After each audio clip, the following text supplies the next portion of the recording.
Okay, guys, it's session 11. With this fellowship, Owen is joining us for a ride. Let's go. I mean, we're still in Rivendell. A quick. Do you have like question, Owen, about like the broad state of affair? Do you have like burning questions to the GM, where like you want to know something as a player, where so you can have your character sit in the right place? Any questions from you? I have a solution to the problem of sword wielding. He can be a hobbit and sword wield, because in the bottom of Elrond's house are some old jars of int drop. And if he gets into those and drink them, he can grow large enough to wield a sword, but he will still have the personality of a hobbit. You want me to let that go, don't you? I'm sorry. You'll have time to make joke in character, Daniel. Okay. I'll be. But it's nice to be nice. Funny. Thank you. He's getting too excited. He's been waiting for too long to. I see. No, it just occurred to me actually. But so. Owen. No, well, as I say, I did check out a few bits and pieces over the last little bit. So I'm feeling like the dragon egg, the sword, kind of where you're at there in Rivendell. I feel like it's enough probably for Bungo. He doesn't, because Bungo, he's an innocent sort of guy in a way, although he has experienced the road. So he'll have some grasp of maybe what's going on. Maybe someone has filled him in, and the group will fill him in around the campfire as we proceed, I guess. But I'll just pick it up as I go, I think, unless you think there's anything burning. But I did pick up a bit from watching you guys at work. Nice. Awesome.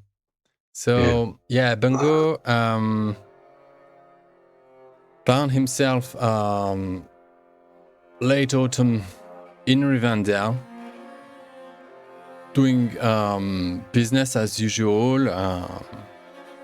Came with a shipment of pipeweed, and found himself trapped there as the valley was locked down on him for reasons that never really were clarified, more as just like there is a war in the north between two orc tribes. Danger is is around the corner. Possibly Rivendell's location could be compromised. The valley needs to be put on lockdown. That was the official version. And so not many strangers were there at that point. Irime was there. Elaris was already sent further west to look for more mortals to entertain the lady. And so Irime was there. A couple of rangers. A dwarf named Floki from the Blue Mountains. Holden, Elaris' traveling companion, on his quest to uncovering the truth around the orb of Aole, supposedly the magic item that could reignite the forge of Morgoth. Holden kept going, so he wasn't caught in the lockdown. And as well, so there is Floki from the Blue Mountains. Floki, who was waiting for news from... He's an envoy of Balin. Floki is a dwarf from Blue Mountain, an envoy of Balin, sent by Balin to know what's happened in Mount Graham. And he wasn't... Elrond didn't tell him the truth. So he was meant... Floki was looking to get news from the three adventurers, from Targon, Ariel, and Red Dog, as in where what happened to Foy and Dúlin, dwarven scouts sent to Mount Graham. And no news of them, of course.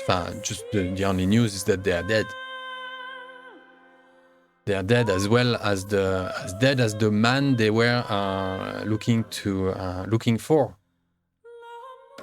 Because those two were sent to rescue a third dwarf named Flonar from the Golden Valley, something. Golden Vale. Up north of Numinas. And that Flonar, led to one dwarf sent after him that disappeared, a second dwarf sent after him that disappeared, 3 men that went sent after the third dwarf who came back shattered and with a dragon egg. So Bungo had these occasions to befriend or be known this Floki guy, kind of an elder, not an elder one, but not a young dwarf, not a young dwarf, and of good attitude, respectable, although very, just as proud, even not prouder than a dwarf of Durin's folk. He's of the folk of Nogrod and Belegost, So he resides in the hall of the dwarves with a council elder of elders there in the Blue Mountains and stuff. And that's it. Then we have yet another character. We have Galdor, the Círdan's envoy, who got caught in the lockdown as well. So an elf from Linden. The rest of the denizens at this point in the valley are either, we have 4 teenager rangers, couple rangers, Fenduin from the hills of Evendim as well, came to learn Elven tongues. A few adult rangers, not that many. 1 dwarf, 1 elf of Linden, Ireme from the Woodland Realm.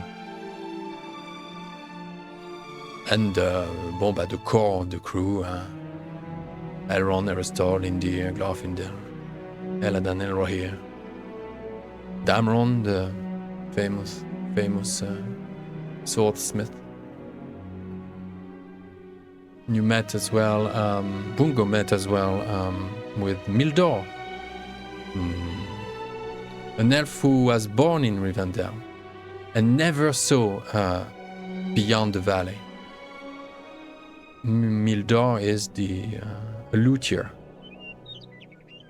Yeah. Andy, did you say that Círdan was in Rivendell? Círdan's envoy, Galdor. His envoy. Okay. Envoy. Okay. Galdor. Envoy. Okay. Galdor. I was thinking we really missed a huge bit there. Okay. Good. Yeah. Nah.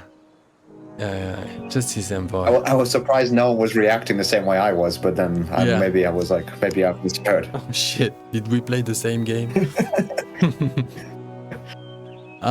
So I'd like to ask, what would have been like Bungo's? Winter has passed. It's not as harsh as one would imagine. It's Eriador. It's the Midlands, where it's continental weather. We're close to the Hetheiglir, but it's Imladris, so winters aren't too bad. But what? Now it's spring, early spring. What of Bungo? How did you spend like the last 6 months?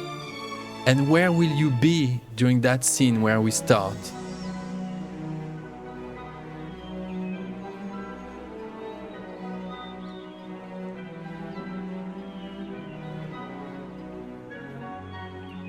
Owen, I think you're on mute in some capacity.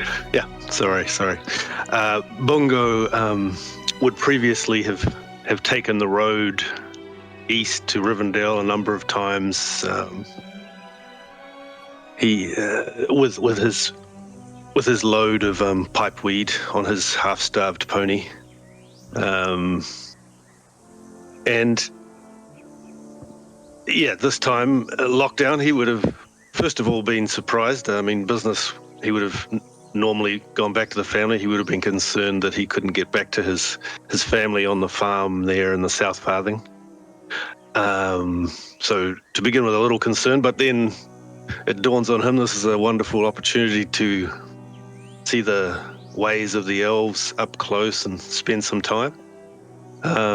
So he would have, he's a fairly friendly, merry person, so he would have indulged in any merriment that was available. And just enjoyed learning of the elves and the goings on and the beautiful place that Rivendell is. It would be like a dream for him this time, this lockdown. The hoary chestnut certainly would have been a location that he would have enjoyed. Old trees are fascinating, and music, the luthier, all these things are of great interest. So Bungo would have been in awe, fascinated. It would have been the time would have actually gone quickly for him. So many things to learn and experience, the beauty of the place, the beauty of the people. That's right. It's really, it's changed his life, yeah. I imagine Bungo is smoking the pipe somewhere in the valley. Oh, yes. Whereabout? Okay, I need to come to the valley map. Addy, could you put the map on again, if possible? You can move yourself there. It's accessible to PCs. Oh, there we go. A hidden valley map. Oh, thank you. Yeah, you can move yourself down to the hidden valley. Yeah. Thank you.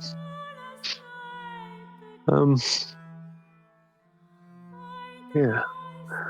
So you were saying, AD, I think earlier, that there are some, like where the party is, the fellowship is in some little houses that are kind of apart from the main. Yeah. Although possibly Bungo being by himself, he might have been, I don't know exactly where they would have located him, but in a little cottage similar to the one the fellowship is at the moment. Possibly one that is, I don't know, possibly remote, because they have been there. Mm-hmm. The fellowship have been here for a week, and you missed each other. So I'd like you all to sort of like find a way to stumble upon each other. Mm-hmm. Because it's been a week, and there is a hobbit in here, yeah. So your cottage, where would it be? It could be. We know Mildor is at number 9. There, the fellowship is situated. The cottage is like above 6, sort of, Okay. 6 is the caves, the Smith's caves. Oh, we need to check out the caves. Yeah, they're still there. Yeah, Number we forgot that. 7 But is first, the I got to go make chestnut. apologies to everyone who advised us to how to handle this council. And We can meet. We can meet. special penance to Olmo. We could all meet at the caves. If you wanted to go see the caves, maybe you're there as well.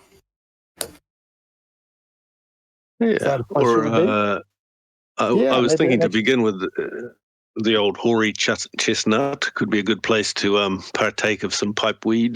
That might be a place that I stumble across sometimes. But I would have a hut or a cottage somewhere close to where the party is. That would make sense, I think, right? If that's where people are placed. Yeah. Yeah. All right. Yeah. What is number 9? Number 9, the ancient runes. Yeah. I mean, there's a chance that maybe one night Azragal is low on pipeweed and he smells the unmistakable smell coming from a different area. That's exactly where I was headed for. Yeah. Yes.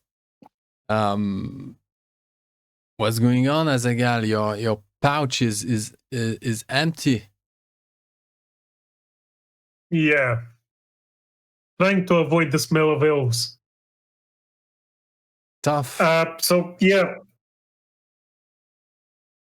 Azagal, are you gonna have to beat me up? Because I'm gonna slap you if you keep up with that. I know it's not going to end well for me, but I'm going to slap you anyway. Azagal, you're standing at we're the day after, right? We're the day after the council, the first council, and you know that possibly the next day or 2 days later there will be another assembly. And I imagine you three can be the next morning hanging at the cottage, possibly but we know there's a bench, and there's a nice little wooden bench the front of the that cottage near that rustling river. And so the chestnut is quite far, yeah. No, imagine I don't know. What is it? What distance? They don't put the distance. I don't know. A fair distance anyway, but it's a short distance for Wood Elf, but a long distance for Hobbit smell legs. that tobacco coming from on the wind, but it depends on the wind. But yes, I would. Mm-hmm. Well, I could also be passing their cottage, smoking happily, just like that. Or well, I'm always advertising. The best way to advertise is the smell of this very fine long bottom leaf. For sure. So smoking I'll run out it with the fire extinguisher to put it out, and there's a hobbit. So I can be passing, or I could be sitting by the chestnut. The chestnut is a very romantic spot to smoke. So I could be heading there. I could invite these gentlemen to accompany me, or whatever we like. Azagal, your pouch is empty. So, and Galdir, as ever, is making fun of you. And Thorvald probably had a long night. I think you probably had like a trouble, like filled with dreams and visions of. You're not sure if those are premonitions or fear of what's to come. But the prospect of having to deal with the dragon again, bringing back those ties with your culture's history. So you're probably the last to wake up, Thorald. Okay. Also, I probably didn't sleep much after my nightmare with Sauron, so probably just tiredness has caught up, and then I'm passed out, and I wake up the last. What was the nightmare? Can you recall? I can't recall right now. What was it? It was the one. It was I was hunting. Oh, what the I deer. thought was a warg, but it was actually a And you a kill. rare white deer or something. Yes. Yeah, stag. And you killed the stag. Yeah, yeah. Yes. This white, pure being. Yeah. Mm. Azaghal? You feel stuff. So, yeah. Azaghal is in a really foul mood because he's missing his pipeweed, and it's getting annoyed by the cheery mood of the elf beside him when suddenly he actually smells something. So just turns to the elf and sniffs the air again. Can you smell that? I think it's South Farthing pipeweed. Yeah, Yes. exactly. Let's wake Oh, Thorvald. sorry, That'll Galdir. cheer You him up. have He's no in a- bloody. in a You bad have no way. bloody ID, Galdir. You cannot. Yeah, Azaghal's had some South Farthing. No, and our little hobbit who's been with us. He's been smoking the weed. Ah, clever. Oh, Otherwise, yeah. I wouldn't have invented it. If we didn't have two smokers in the party, I would have no idea. I'm from Mirkwood. What a I memory. mean, I've also partaken in the pipeweed as well. There was that one night we all had some liquor and some pipeweed. It was actually from the South Farthing, yeah? Yeah. Apologies. Okay. Wow, Galdir Oh, knows. that's okay. You got to keep me in line, particularly after last time. Galdir knows the smell of burning leaf. He knows every leaf and every plant in the forest. He knows what they smell like, alive and burning. Yes, remember the first time I woke up at night and almost threw water on you?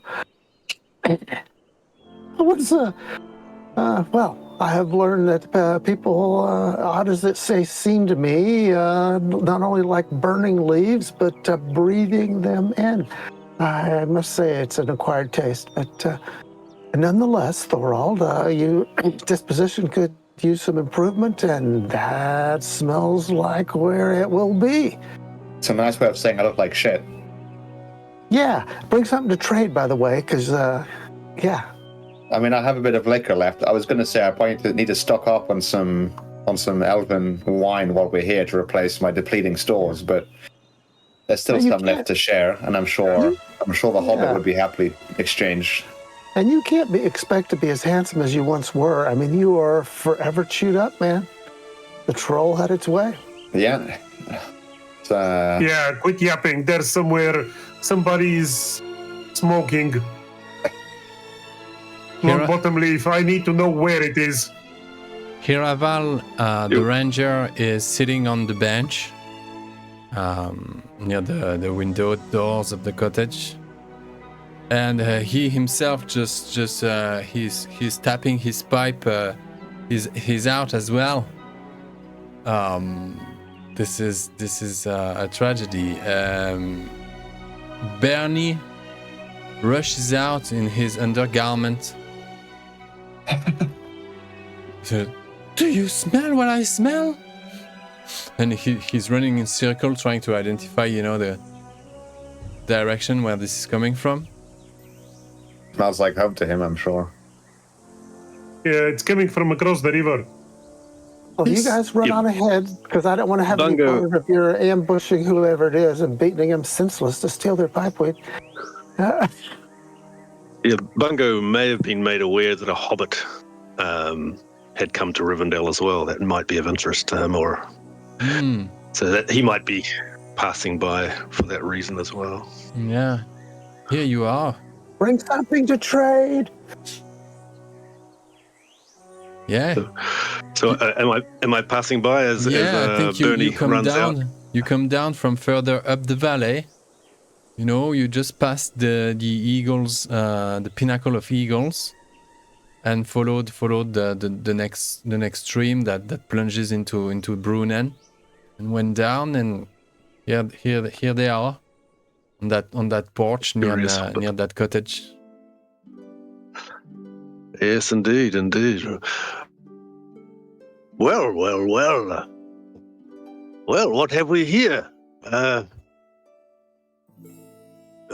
A strange group.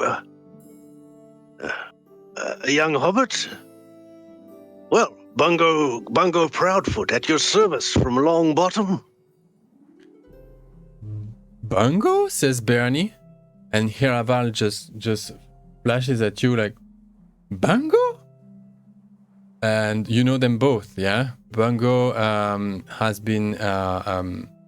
Bernie is younger than Bungo. But he has always known Bungo, you know? Bernie, yeah. They have a little story between them. Oh. And Hiraval used to be the scout for Bungo, leading him first to Rivendell. Is that you?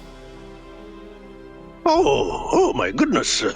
I had heard that another hobbit was in the valley, but Bernie, how wonderful to see you. Wonderful. You mean this is fantastic? Wonderful. The day is saved. All I knew was that you had departed the Shire, a young adventurer. We were so concerned, and we were hoping that maybe you had found your family. Well, it's been so long. Bernie. It has been one kind of a journey, I can tell you, with investigations and traveling and even entering the Forsaken Inn and smoking the vilest of tobacco in there, crossing the path of a sorceress came from another continent, and a lot more. Oh, well, so many stories that so wonderful to see you, and fear not. Vile weed is a thing of the past. Bungo Proudfoot, as you know, has the finest leaf from Long Bottom, and I also have a little Wynyard's wine there upon my back at my cottage. Let me get dressed, and he runs in the cottage and meet my friend in the meantime. Hiraval, can you believe this? Hiraval, and what a strange company of dwarf and elves. Fascinating. Hiraval is in a bad mood again. Well, he was lightened up by his last conversation and heartening efforts of our captain. But this morning, after what happened, he didn't come. He didn't come. Did he come to Elrond's council? Can't remember. No. No, No, I don't. He didn't. did not come. Hiraval is not as you sure? remember him, Bungo. You see that this ranger has aged like 25 years. And his gaze is fumed with I don't know, it's as if he's looking through you. He's not come blind, but he's looking somewhere else inside. And he waves as if he recognized, he waves as if, you see someone you knew, and you're not really sure if, it's weird. Oh, meet my friends. Anyway, he eventually says, meet my friends, the fellowship. Good people. Oh. Who's out the door first? Probably Azagal is flying out first. No. I'm not. If you're going to let Galdir will go first. He tries to whisper, lean down to whisper something in your ear, Bungo. Whether or not you let him do that is up to you, of course. Oh, Bungo would be very busy bowing and down to about 1.5 feet. Little one, if you are short on cash, they are desperate for pipeweed. You can get probably 2 or 3 times the normal rate. Oh, this is good news indeed. Well met. I'll follow up behind Galdir, and I'll shake your hand Oh, Master Hobbit. Oh, Hello. You bring a glorious smell. I think quite a few of the Fellowship are. I mean, I've never seen them so thrilled. oh. Yes. He I bows myself again do right not down to your partake. Bungo bows again down to your shins, and No, proud. please. We bow to you. Oh, well. Well, no. It is a well met. Oh, wonderful, and so kind of you to take care of our good Bernie. He's a good lad. He deserves nothing but the best. Oh, When we were at our lowest, we could always rely on Bernie. Elaris oh, comes back from the forest with Irime. And they're walking. I think they are still like a good 60 paces away. They're coming from the direction of the old chestnut. Meanwhile,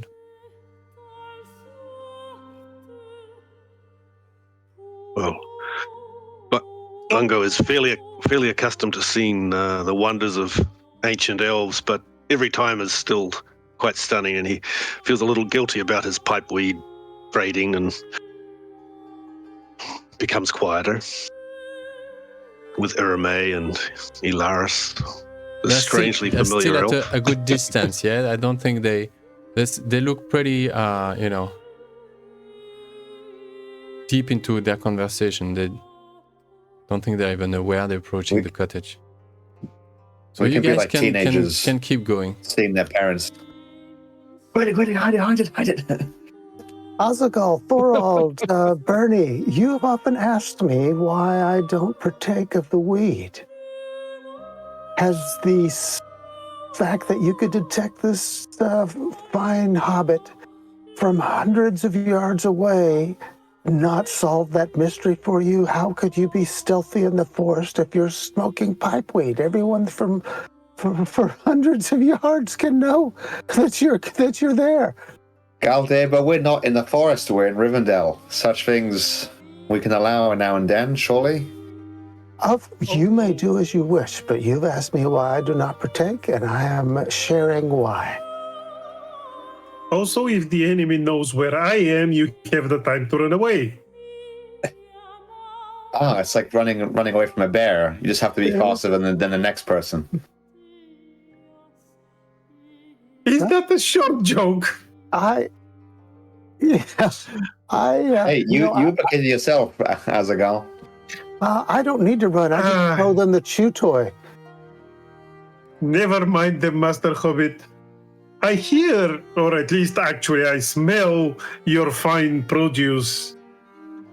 Can you, by chance, share it with us?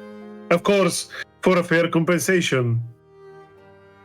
Oh, samples are free for such wonderful adventures, and I am forever in your debt for looking after our good Bernie. Here,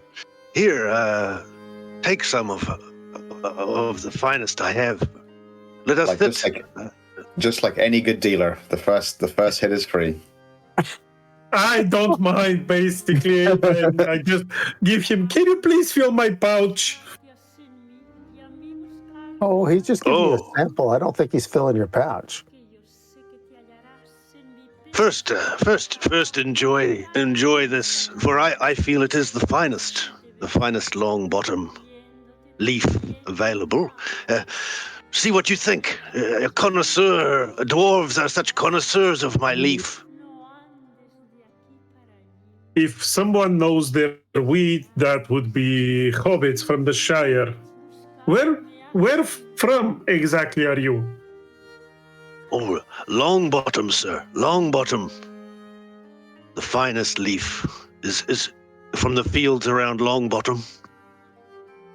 My family have been growing the weed for many generations. I also know the ways of growing, but have come to love the road, so I go sometimes upon the road to deal and trade. I have been many places around the Shire and met many wonderful peoples. Ereval here, I recognize him as a protector of our Shire. Heraval nods. Your travels are definitely in our luck, especially in mine, since with all the elves around, I ran out of my pipe weed, and they definitely don't look well at smoking, so Well, it's hard to find any here. well, let us sit and smoke a little and enjoy this time in this wonderful place. And certainly, I have a limited stock, but as you understand, a merchant such as I would have to take a coin or two to fill your pouch. Bernie comes out of the cottage, dressed, and with I don't know, a half a bun and a piece of cheese, quickly, stuffed into between his cheeks, and barefoot, obviously, almost trotting, and he goes, "Azaghal, you don't know where is Longbottom? The South Farthing. It's just the most beautiful place. I used to go there when I was a kid, and that's where I met my good old friend Bungo. The truth is, I pretended to be in love with his sister, but it was just an excuse so I could snatch a couple leaves from that place. I used to be a heavy smoker from very early on, actually." I think Bernie's got Bungo on speed dial. Surely this is what's happening here. Bungo, always the cheeky young hobbit, and he ruffles his hair and gives him a hug. He's absolutely delighted to see him, and Yeah. and it must be time for 11sies. Yeah. Don't speak about it. Hey, have you news of Joy? My good old friend. We left the Shire together and we parted ways at Bree. He left north for some kind of vale where, I don't know, Ranger says there are trolls and stuff in there, and it's no good for a hobbit to find himself there. It's just one of the many people I should be actually looking for, and now we are stuck in Rivendell. Do you think Joey? Yeah. Joey. Well, as you know, I am a messenger, and my time Bree is one of those places, the Prancing Pony, and so on and so forth, and that I do find news of certain things. I'm just going through my memories. Young Joey, it's certainly missing as well. Oh dear, but I think I have no more knowledge of him. I think. No. Oh, that's disheartening. My best friend. Oh. Forgot his family name. I'm sorry. I was looking for this. Frogman. Oh, it's Mr. Joy Frogmorton. Joey, yes, Joey. Oh dear. I let me see. I'm taking my mind back to the pony. Any news of Bree? Would I have any memories, 80, or any further news that I could share? No. Or just that he's still missing. From where? Because you were stuck there. No, I think that happened.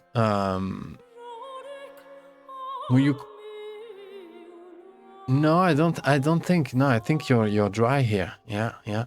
Doesn't align with your schedule much. No. You know that Joey was I think I have nothing. a hothead. You know.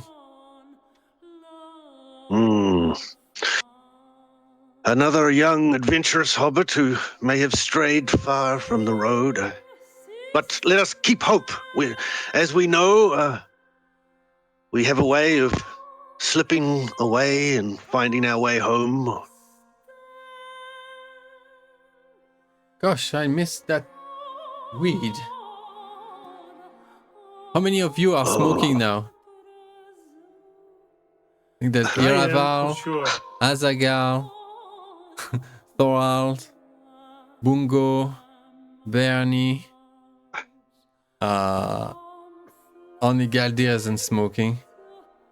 So I guess it's like a huddle of smokers, just like with this couple of Are we like blueness. are we on the porch of our little house here, just out on a porch, just on a good old fashioned? Okay. Yeah. The Irene and Elaris are now came to a stop. I think 30 paces away. They're finishing some kind of deep conversation.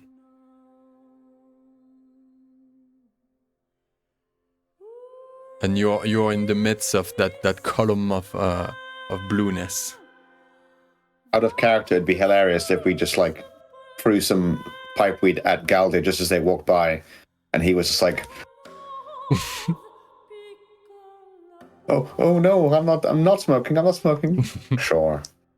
You can throw it to me. I'll sell it. Back to Bungo. Industrious. No, Back to Bungo. no, to someone more desperate. Well, you're in the right place. This is the desperation crew here. Yeah. Or I'll give it to the Dunedain. I offer Bungo. I offer some of my liquor from the north, which is slowly running dry. But if you are wanted to try some, I'm sure you've. I don't know if you've made your way all the way up to Dale, but the South Farthing certainly has, and well, this is maybe you could taste from my home, and as a reciprocal gift. Why, thank you. No, I have only touched the borders of Eriador. I have been to the Ered Loon, the Blue Mountains, and to the gates of the Grey Havens, and Rivendell, and I have been south towards Tharbad on my road. But this spirit is unusual. Thank you. I am always interested by the tastes of far place, and in my cottage I have some of the old vineyards, which goes so well with Longbottom Leaf. The two together are. It's not especially refined liquor. It's made in the hard north, where it's meant to be more effective than tasted. So it's would say fairly hard hitting, not particularly tasty, but it gets the job done. Oh, hard hitting. Well, it is early in the day, I must say, but I see what you mean. It does have a kick, and it's unusual. Yes. Thank you. Yeah, in the cold winter months, sometimes just a little early morning kick is what you need to get to brave the outdoors. Oh yes. Oh, Great, fine, very fine. great flocks of troughs and swallows are making their way through the valley. The day began to be, busy with insects and wildlife in the woods nearby. Irime and Elaris are still entranced in their never-ending conversation. A couple of bards and minstrels, go up the... Whoa, a huge spider walking my fucking... in my real life life. Is it a daddy long legs or is it like a hairy, big hairy beast? Let me take care Oh, of Shelob it. here, guys. Shelob, yeah. Shelob is here. Pose.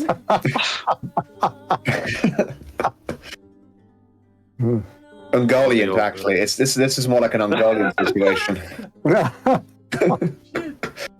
I need an extra. You capture her. Don't kill it, Addy. No, Capture I'm it. not killing spiders. No. I'm fairly good with spiders, but if someone's in my business and I'm like, okay, you could have stayed. You could have stayed in the rafters. Irish spiders. What was it? Was it a big hairy beastie or? Oh, Okay. Decent. Not the belly, with the legs. Yeah. Oh, and your accent. You're in Oceania. Yeah, Kiwi, the new Middle Earth, right? Yeah. Yeah. So are you not? Early in Do you have the same Australian spiders? You have the same, or you don't have the same? No, we do have some pretty big, decent spiders, but no, not like the Australian varieties, snakes and spiders. Oh no, The huntsmen that are actually harmless, but look absolutely terrifying. Yeah, no, there's a few big ones around here in the wood piles, but and they can give you a bite. Yeah. Yeah. Well. Yeah. So yeah, flukes of troughs, swallows, moving through the valley, up to the high pastures. Just the roaring of streams and the fumes of the vapors of those torrents, just rushing down the slopes of the steep slopes of the valley. And I think comes down the valley actually, or up. Maybe he went for a walk. Kind of like red-headed, nervously walking like it's kind of like a trepidous gait. Floki the dwarf. Floki comes up the trail and is trying to sort of like I think he's sort of like pretending to avoid your gazes and move up, and move on. But suddenly he sort of like forces himself to sort of like come to a stand and bow before everyone, at a certain distance, 15 paces or so. Good day to you all. Good day. Oh, well met. He's richly dressed for a dwarf of the Blue Mountains, and has that typical ringed beard and braids, and he's sort of like has an open bowl to the top with hair to the side. Nice red boots, leather boots and stuff. Have you seen Fendwin? Well met, everyone. Have you seen Fendwin? Fendwin is the she ranger learning Sindarin and Kenya. Yeah, we haven't seen her today, Master. Oh. But she's been spending a lot of time at Mildor's place. Oh, has she? Anyway, enjoying yourself? I gotta say, I'm bloody bored today, and been 6 months trapped in this paradise, and can't bear it anymore.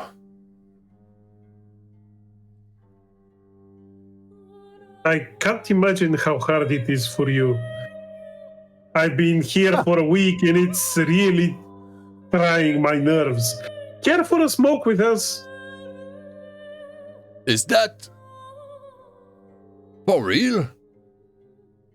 What? I thought Bungo. I thought we agreed you're gonna sell your stuff only to to a dwarf of the Blue Mountains. Although, well, I am a dwarf of the Blue Mountains. I just realized. Well met. Azaghal, at your service. At your service, Floki, son of Flokar.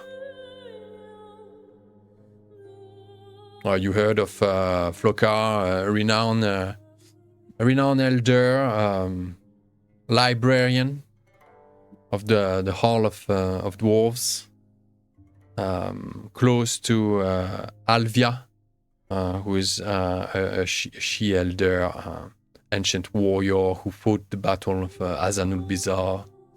And Floki, son of Flokar, is Balin's envoy. And this is a pipe. Pipe. Oh, and he just produces the fanciest pipe. The ones that they have a little like click, a little lid on it. And he goes like he just bows to you like and gets his to get his pipe loaded.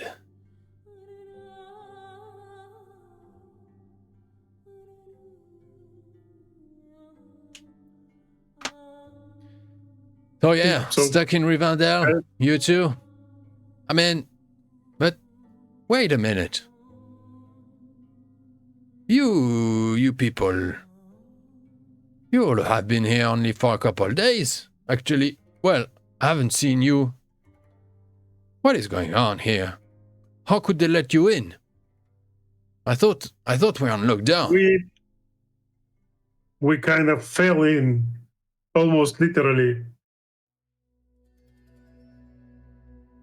Oh, He you looks hear up. about And it was the Lady Arwen who actually saved us. I see. By allowing us to enter. Ah, Yeah, we kind of. Yeah. As a Garland has the right of it, we sort of almost invited ourselves in. Well, thankfully. he's confused. You invited yourself at Elrond's Valley, yeah? That is new. You must be of influence, I guess. I kind of go, what? Yes, I mean, some would say, but we like to keep it humble. Humble. I'm kidding. I'm kidding. It's not true. We got very lucky. Lady Arwen and Irime, we helped them in a warg ambush, and they allowed us to accompany them in. So you were luckier than those three who came back from Mount Graham. Have you heard that story as well? Only entirely. parts of it. Only in parts. Mm-hmm. And mostly from elves, so I would like to know the truth.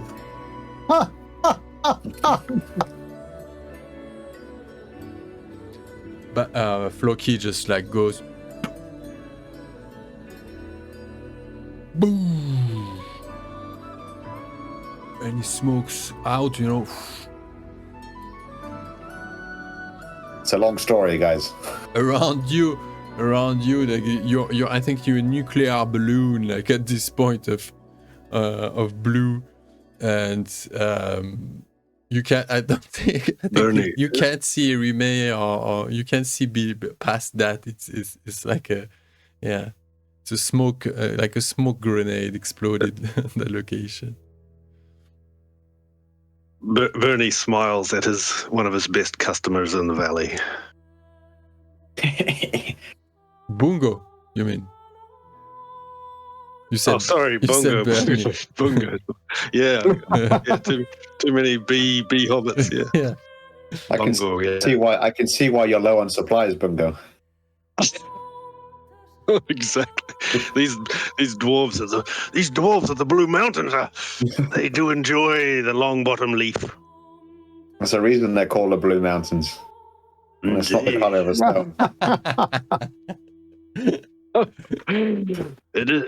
The leaf will always enhance an environment. At least we don't live in the shadow of the lonely mountain. Now you're hitting a nerve, Azaghal.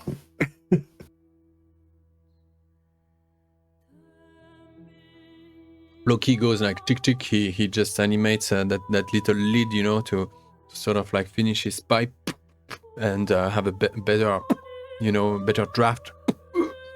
Oh, I'm out already. You know, he just consumed the pipe, like not the way like you should. He's not an artist, you know. Of that's not how you smoke, you know. He just consumed the thing. Bungo leans back and just gently inhales and blows out a nice smoke ring. Bungo, can you make shapes? I've heard there are some of the great experts are able to make fantastic shapes with the smoke. Oh, yeah. Well, I am a friend, or actually a nephew, a distant nephew of Bilbo and Gandalf, the wise wizard, has been through the Shire, and yes, he does show off a little with his smoking, but he is a good customer. There is no doubt, a great customer. Oh, You but have many great customers, Bungo. Bernie comes in and says, but and he goes just scrambling. He just goes off. He can't finish his sentence. Oh, we can't even give him a pat on the back. He's gone. He's run away. Okay. Oh, Bernie. Owen, how old is Bungo? Does he look? How old does he look? He's 65, so a middling-aged hobbit. Kept young by the pipe weave, I'm sure. Does he look older or younger? His time on the road has taken a few years, added a few years to his to his looks, but no, he's still a fairly youthful-looking hobbit, reasonably spry. Yeah. That's an appropriate time actually to describe each other's characters again. A quick, quick reminder what we are looking at as we have Owen who just joined. Sure. I'm happy to go first. Thorald is a human male barding from, as you mentioned, from the north, from Dale. He looks probably mid-20s, but he's not. He's younger than that, but he has seen a lot, been through a lot, had to kind of fend for himself in some cases. So, yeah, he's gives up a more an older vibe, like someone who had to raise, like a sibling has to raise a younger child kind of on their own. They're kind of more mature than their age implies. They have to grow up quickly. That's the kind of vibe you get from Thorald. He's got a, kind of like short beard, not unsimilar to mine.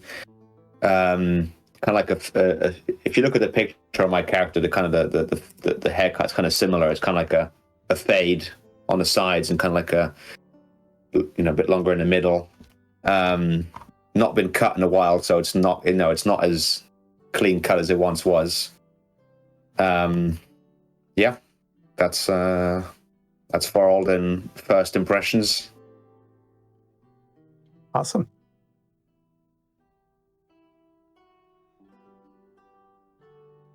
Go here.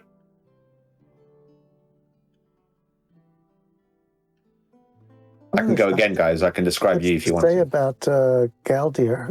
Galdir's just has long blonde hair. Wears his gear is well worn. Cloak. And he doesn't carry a bow, I don't think. I have to look at a character sheet to even see if he has one. Not at this, possibly not at this moment. I mean, He has a spear. No, that's right, because he has a second spear.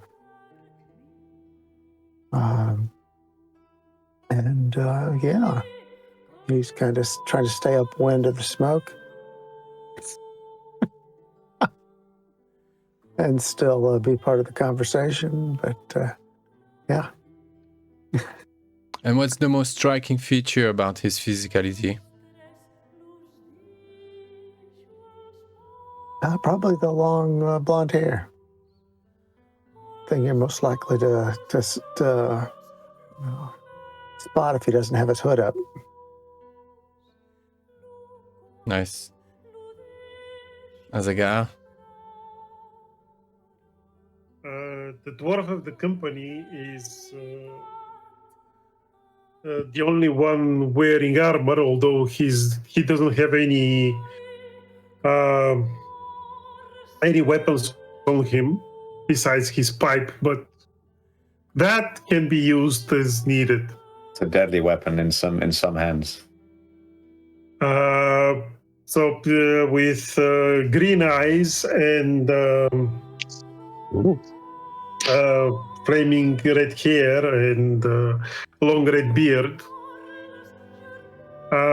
his chainmail is held at the waist by a green belt. And if you look closer to the door of the cottage, you will see the axe with green leather tied around the haft. And basically he's holding a pipe, and the only other thing that he has besides the pouch of gold on his belt is actually the pouch of long bottom leaf that he has just filled.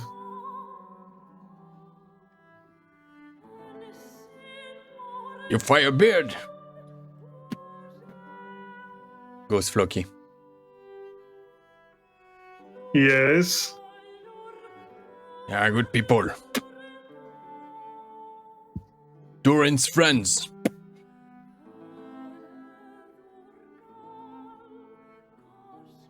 For a long, long time. No doubt. Also, we saved your ass for even a longer time.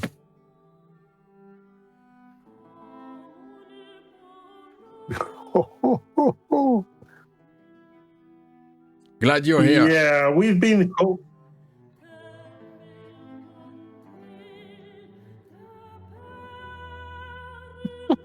You are lucky that the earthquakes destroyed our home a long, long time ago. Oh, because was it ever not in ruins?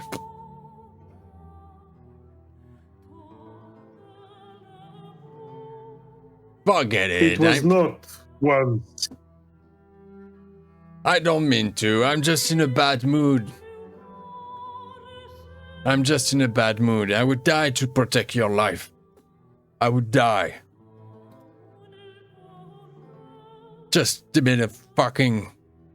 And those two, like, what are they? Just conspirators? Like, just look at them.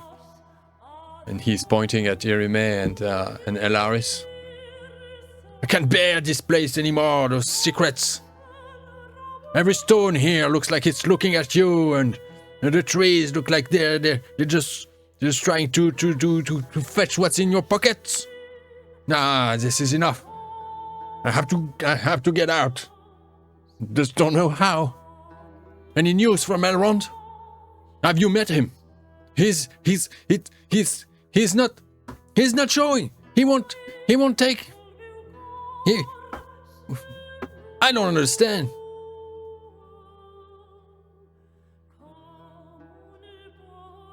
Yeah, just to describe Bungo a little more, quite jovial, bit of a paunch, sort of. He has the look of the road on him for a hobbit, but he's got the classic sort of tweedy look, the scarf. And one thing you'll notice a little bit different to Bernie is the size of his feet. He is a proud foot, and his foot size is his foot size is a good few inches longer, and the hair on it is you almost wonder whether you almost wonder whether he's been combing the hair on his feet. It's they're looking quite nice if you like feet. It makes you wonder: is the name earned? Is it inherited, or is the name earned? Well, it's just a family name. But as you can see, what I'm really wanting to pick up with sharpened awareness is, are the nails manicured? Well, he's a simple hobbit. Just cut to a good length. Certainly not long. And he pads around very quietly. You can see. You're used to Bernie and the other hobbits, but he can certainly move quietly when needed. Excellent. So, have you had the opportunity to... And he goes with another pipe,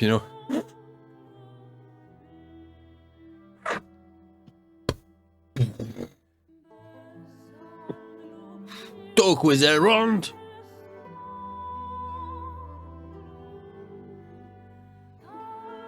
Because he's nowhere to be seen. This is intolerable. This is a scandal. Yeah, he's hiding in his house, not letting anybody in without long discussions. At least that's what I heard. He's hiding, eh? I'm sure I knew it. Well, he's an elf. What else could he do? I don't. And from the outside, it might seem like Elrond is hiding. I think he's suffering a lot more than it looks. Suffering? But yes. From what? This is peace. Suffering from boredom. He's carrying it. I tried to shoot a warning look at Thorald.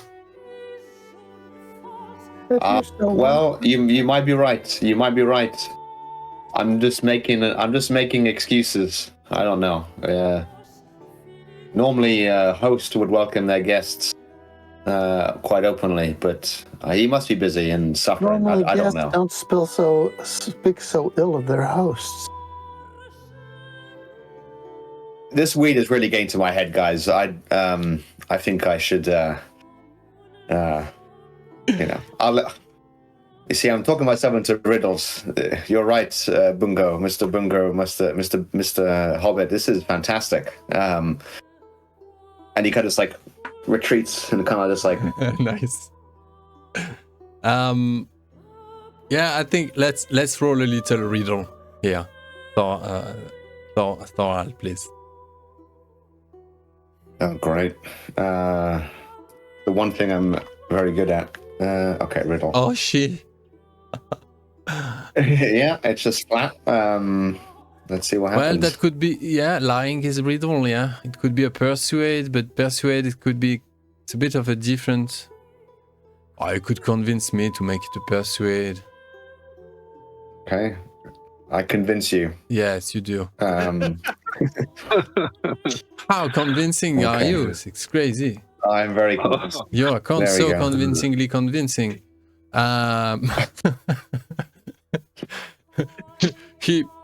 He's confused as you align a couple more sentences and try to blur your track by redirecting the conversation onto bluer topics, and it kind of works, and he takes another long path, a never-ending blow, and he goes, "Oh man, nice to meet you. I'll be on my way anyway.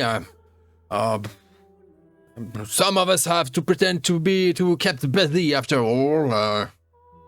Your company was very, very agreeable. I'm wish to meet you very soon. And I guess I have to go and meet with a bunch of troughs over there. I really don't know what to do with my day. Never mind."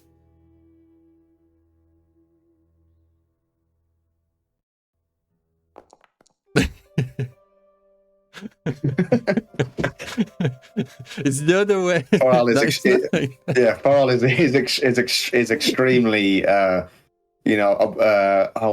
the word?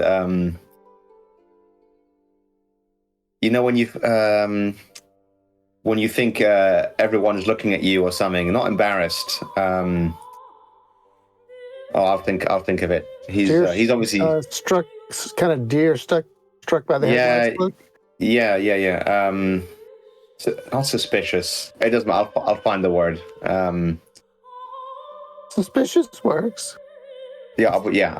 I mean, he's acting Actually- suspicious. He's acting suspiciously. So, what's the inverse of when you know? Thinking of suspiciously, sometime during this conversation, Galdir has disappeared. There's no trace of him. Nice. I already rolled. Don't do that. I asked already not to roll before telling the GM what it's about. Oh, I'm sorry. I figured this case it didn't matter, This, but this is the my rule of apologies. thumb is that you say what you do and then you roll. Okay. But that's But I fine. didn't want to interrupt the Where conversation. did you disappear? I am going to talk with Aristor and Irame. Oh, it's Elaris is there, yeah? Elaris. Oh, it's Elaris. It was Elaris, Not yeah, and Aristor. Irime. Aha. Yeah. Well, Irame and Elaris then. Yes. Awesome. They're But they're don't let me loitering interrupt this near conversation. the I can wait.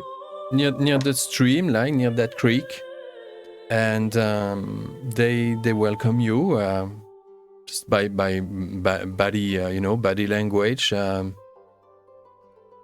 and the lady is tall and proud as but simply just simple beauty of nature. And the three of you, well, she was born in Beleriand, all right, but she spent much. Her stance is that of a wood elf, right?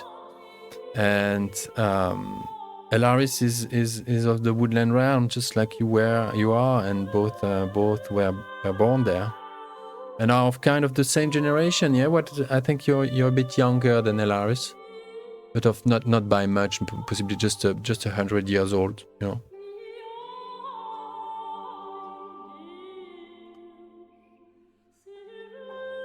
Well I met. wanted to apologize Good morning. for botching things so badly. Good morning. But it could have been worse. Is there a spot where one does penance to the Valar? Here in the valley? Sorry, speak. Can you speak a bit more outwardly? I can't hear you. Couldn't hear that. Or is this flopping down too low? Possibly. I'll try to button this. When you, it's nice when I you think when you talk softly. It's very nice. I love it. But sometimes your mic isn't able. How's that? Yeah, nice. Is that better? Yes. I'm going to assume you didn't hear anything, and I'll just start over. Yes. Yes, I just wanted to apologize for botching things. I wasn't expecting to be the one to introduce us. But is there a place in the valley to do penance to the Valar? Oh, the Valar. Well, the stars are yours if Varda is the one If it you. were Varda I was doing penance to, it's Olmo. Well, then she turns towards the Brunnen, you know, that is roaming just near at their feet, and she kneels and let her hand just you know, go touch the water. Waters are bursting, bubbling, and it's a bit noisy. Ulmo is right here. I know he has his favorite spots. Of course, I guess any water will do. You might want to go up one of those streams and little creeks and torrents and find a spring. That's what I would do. Why would you need to You're talk most so wise. to Ulmo so urgently? I've had troubled dreams that that I take to mean he is displeased with me. I'm sorry to hear that, she goes. That's okay. I will do my best to make amends. Elaris go. Ulmo is a tough teacher. We of the forest are not accustomed to his ways. But he resides in places no one would otherwise have expected. You will find a way to commune with him. He's a good listener. Thank you. He likes when one sings to him. Thank you. And Irime goes, "Don't worry, Galdir, my dear. We all did our best, and we got thus far thanks to everyone's faith and involvement and efforts. And you did your part. Everyone was scared about what could have happened yesterday at Elrond's, but I guess it all went for the better. Although that nasty cut on his palm surprised me quite a bit."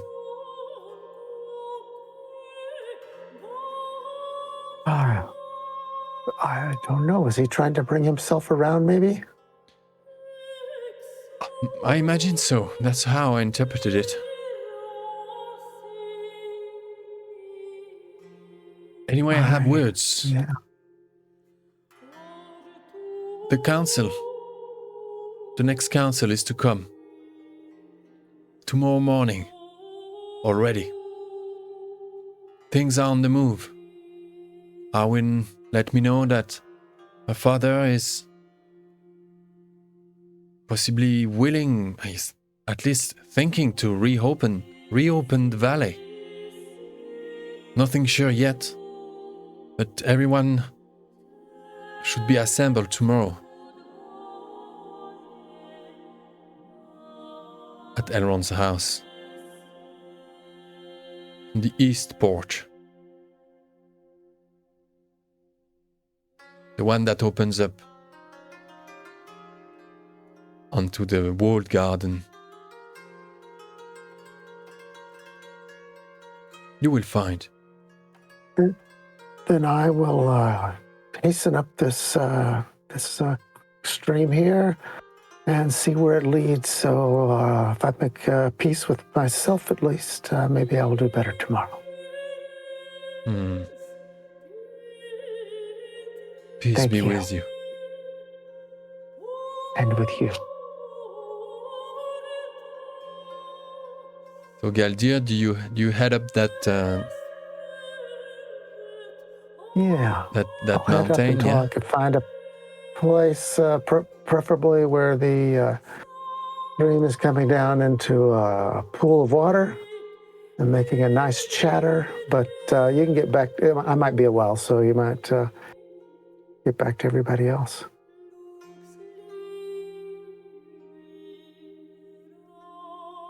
There's a word I'm looking for. Scree? Was it? Is it scree I'm looking for? Scree is on a mountainside when a bunch of debris is making a slope down. That's what scree is. If that's the word you're looking for. That's what I'm looking for. Oh, that's right, barren scree. Yeah, you'll be headed up. So I imagine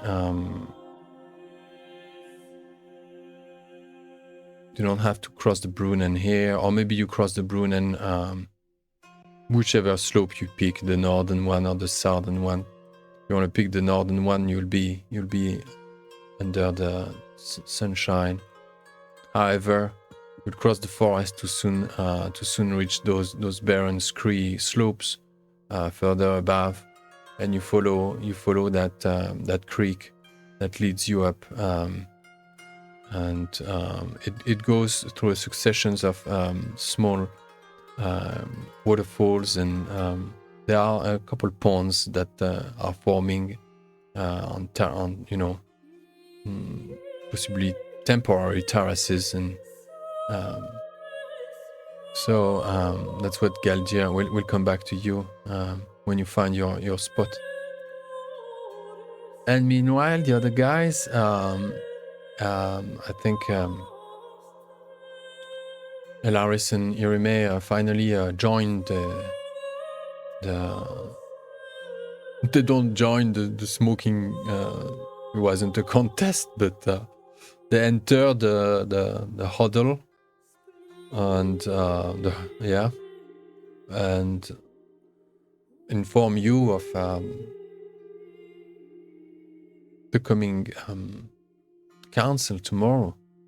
And Ireme looks down, literally, at Bungo. And you've known each other for 6 months. Ireme enjoys very much to be among free folks and of all kin. And she has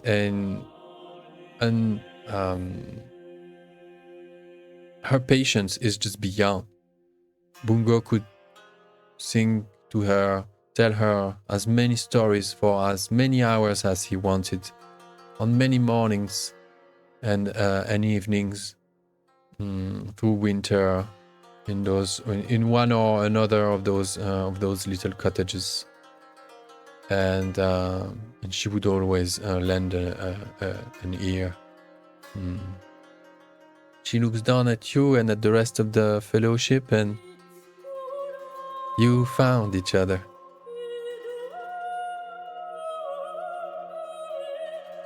Or am I mistaken? Bungo, those people? May I say they are dangerous? But well intended. No, we're not. Oh, you are danger. Oh yes. You know it. Your name Takes is... one to know one, Erime. Say again? It takes one to know one, Erime. Mm-hmm. Precisely.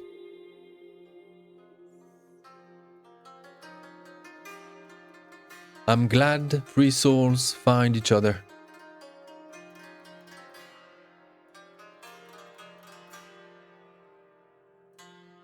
Bungo, you know that I'm headed... She sighs. I'm headed west. Well, I'm on a big journey, and when the valley opens back up, I'd like to invite you. I mean,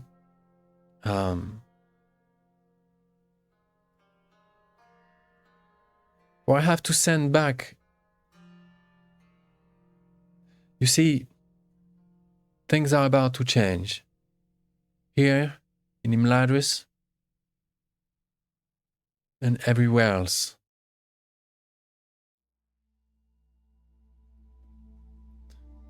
So, she looks at Elaris. I have to send Elaris back to the Woodland Realm for a very special mission. But it would be a pity if I'd go without a bodyguard of note. And I might even try learning smoking. Would you be my teacher?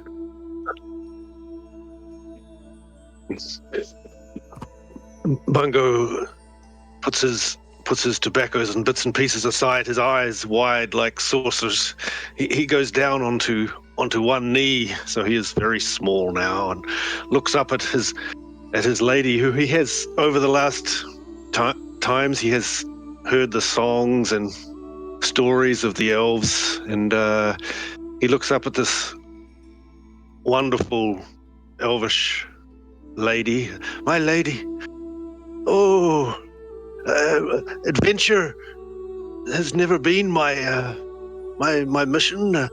The road and the messages that I take to and fro from the Shire have been enough for me. Of course, my trade is another thing. But any service that I could ever do for you would I would do gladly, and give all of my heart and will to your need. I will do what I can, and yes, I feel it as a meeting today that for me will change my life again, as the last few months have. Such change in the world. If I can do any small part, and he bows down low and just stays quiet.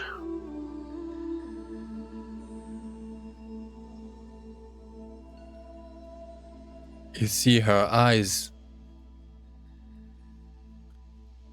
She's very touched by the way you reacted and answered and proceeded, and she's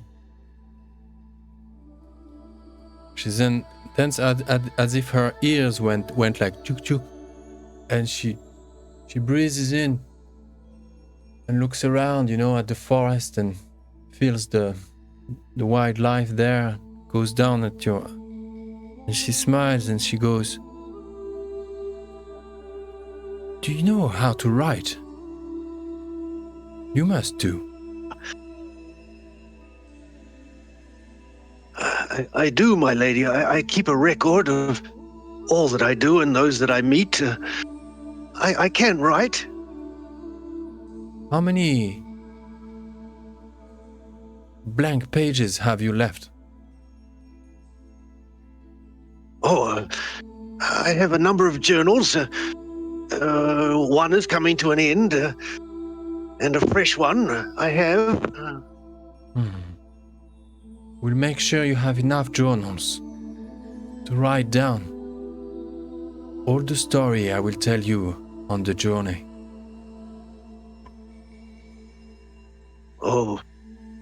my lady, I will write everything that you will tell me. Then you could pass those notes on to your children, or the children of your cousins, or whoever in the Shire, so they know that the legends, at least some of them, are true.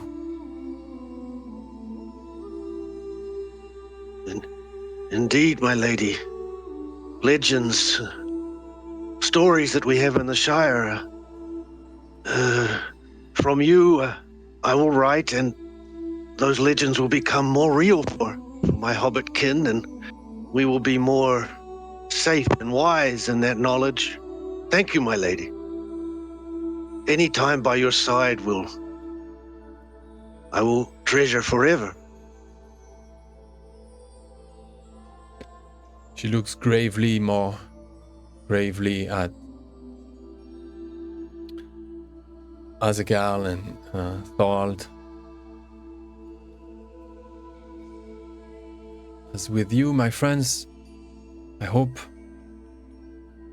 I can accompany you, and we could accompany each other on that journey west. I am still quite unsure what this council tomorrow morning will bring, but yes, big changes are around the corner.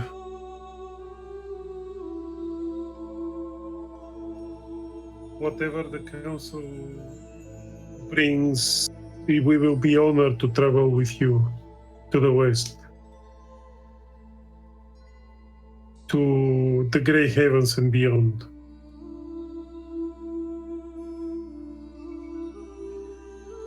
It would be an honor, as everyone here has said.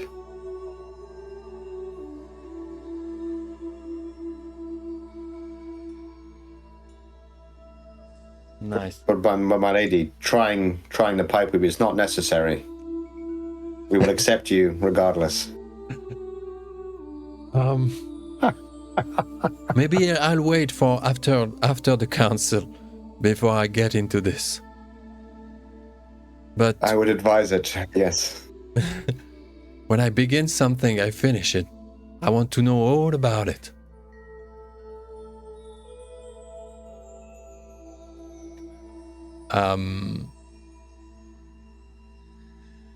After we do this little scene with Galdir, we'll take a break, right? And from there, when we come back, we'll jump into the council. If no one has any other pressing matters, if you have other things you want to do, it's never too late, even after the council. But I sort of like want to make sure that this council would be will have it wrapped up today. You know what I mean? So if I have one or two things, but after the council. Okay. For sure. They have nothing to do in like They're no impact to on the prep, council. like just like the other no. time with Eladan and Rohir and stuff. No, Okay. not that I can think of now. Good. Okay. Galdir, you found your perfect spot. Where are you? Yes, I found a place where there's just a series of falls cascading down the side of different heights. And it hits one pool, runs over, hits another one, and then comes down into this long pool where waves move out. And there are the stones are worn smooth underneath the falls. Is it sunny? And yeah, it just feels like yes, it's sunny. And it feels like the right spot. I mean, there are areas where you can get shade, in the lee of some, some stones or something, but it's mostly sunny. So just a couple of pine trees. The forest is below, all right? Yeah, and I'll find an area close to where the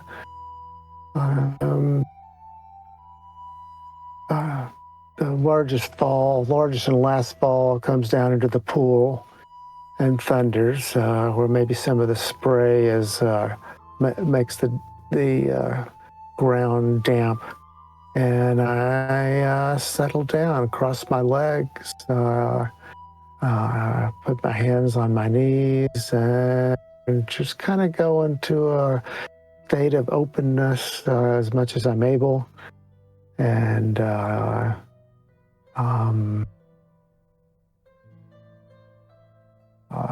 receptiveness. And I apologize for almost botching our council. And say that as someone with a fierce heart, I may not be your perfect vessel, but I will try to be open to your influence tomorrow, because it is such an important council. Use me, if you will. And I will just sit there next to the force and try to feel like I'm in time with the thunder and the spray and acceptance of it, so that maybe I can be open to it tomorrow if my nature permits. Yes. Class. I love it. Brilliant. Well, I don't know. I have nothing to add. I think this is a great moment of prayer, and nothing supernatural is going to come down from the sky or rise from the water onto you. It's going to be a very just moment of gathering oneself and. I'm not expecting any sign whatsoever, but I have to make peace at least with myself, and try to make peace with Olmo. But that may be up to him. And I'll stay here till after evening falls and the last bit of sunlight dances, and any stars and moon come out to dance on the surface of the water, and then I'll go back down and get a little something to eat before bed. Oh, and tell my companions that tomorrow is a council. Class. Awesome. Well, but thank you guys. Let's take a good 5 and meet soon. Okay. Yeah, then, buddy. Kazazek. Yeah, how to transition there. Yeah, first things first. I have a suggestion, Bungo. You just got to walk in with like the whole pharmacy, and we just got to. Something is going to work. Something is going to work. Yeah. I think Tolkien, the hobbits do kind of cheer people up a bit, don't they? Aragorn, they bring smiles to Aragorn and Gandalf and all these people. Yeah. They needed smiles because they were lacking smiles severely. Exactly. There's a lot of stuff to be concerned about.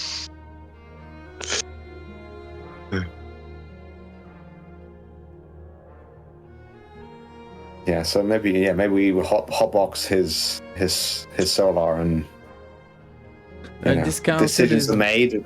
Is happening on the east porch, yeah.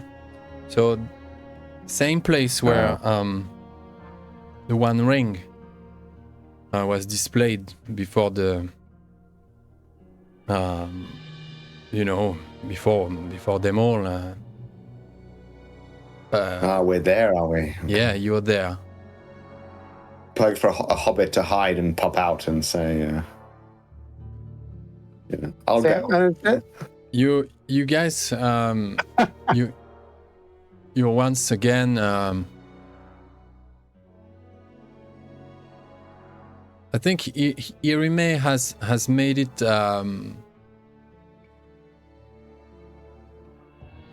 self-evident that Bungo is now part of the fellowship, and as Bungo has been entrusted as her biographer, her messenger, and yeah. So you will be as a group together. You will be entering Elrond's house, past the west porch, past a couple corridors, enter the main hall, and that hall are a couple of a few figures there waiting. We are like it's just dawn, you know. Sunrise is ripe, you know, is coming. But it's still dawn. And there is this big lamp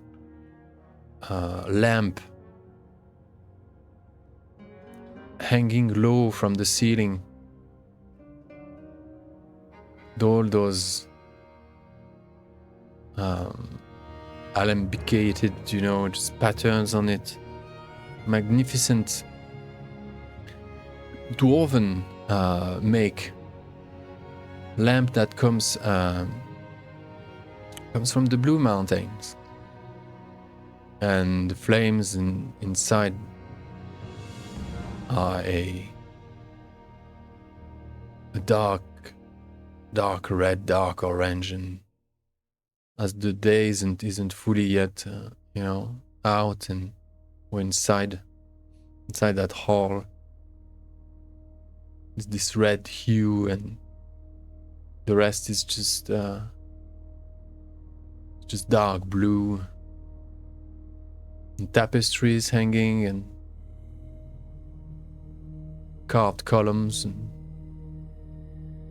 massive wooden door, gilded.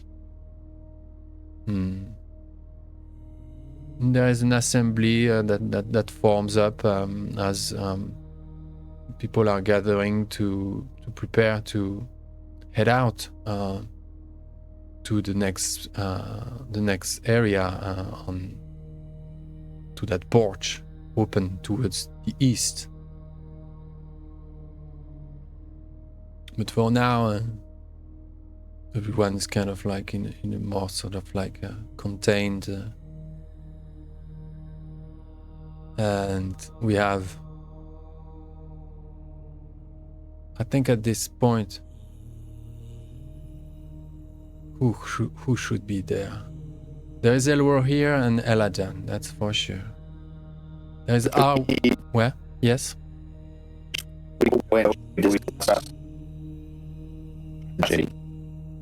Yeah, Arwen is coming. She's coming to address you to discuss that right now. Oh. Yeah. Great.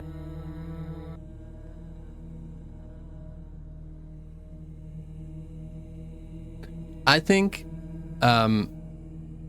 in the waiting room, yeah, in this waiting, it's not a waiting hall, yeah, it's the hall of heroes, yeah, but it's where you're waiting at this point.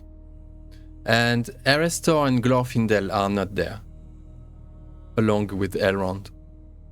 The three of them are not present right now. Lindir, the seneschal, is here. He welcomes, actually, each and every one of you into the house. He walks you to the hall. And there again, as tall as and slender as he ever was.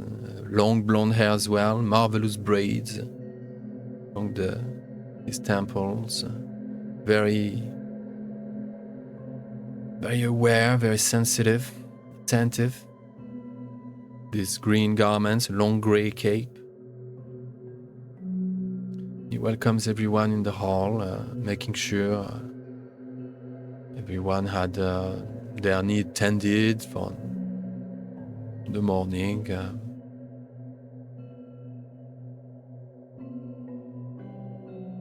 Elrohir and Eladan are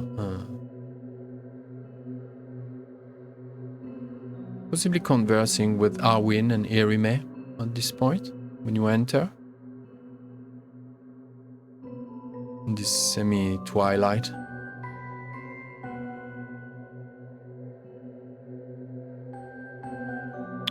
Elaris, Bernie, Hiraval are taking part. Following.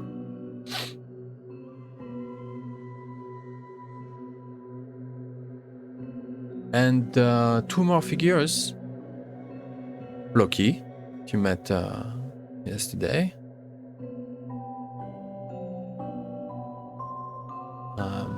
And Galdor, the envoy of Círdan.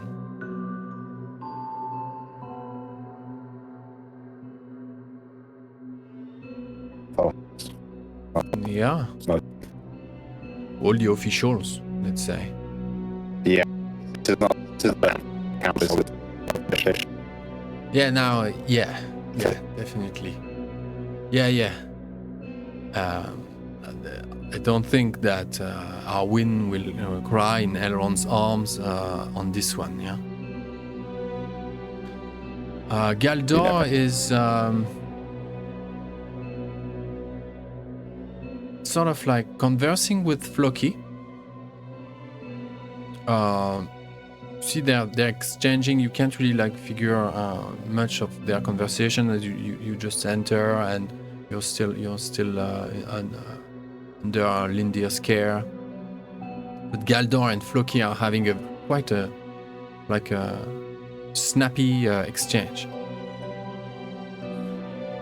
Not Galdir, I mean Galdor. Galdor is this middle-sized elf of Linden, short blonde hair, and although very simple, like outwardly like humble, he wears like silver and blue garments of very good make. And you see that he keeps the conversation going with Floki, and he notices you, and he keeps on with.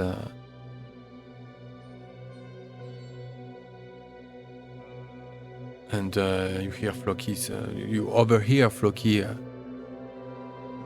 I don't know. No idea. We'll see. They seem concerned. They don't seem really aware of what's the council about. And Irime will keep Eladan and Elrohir busy as Arwen, as you enter, turns your way towards you and approaches the Fellowship. Good morning, my friends. Welcome again.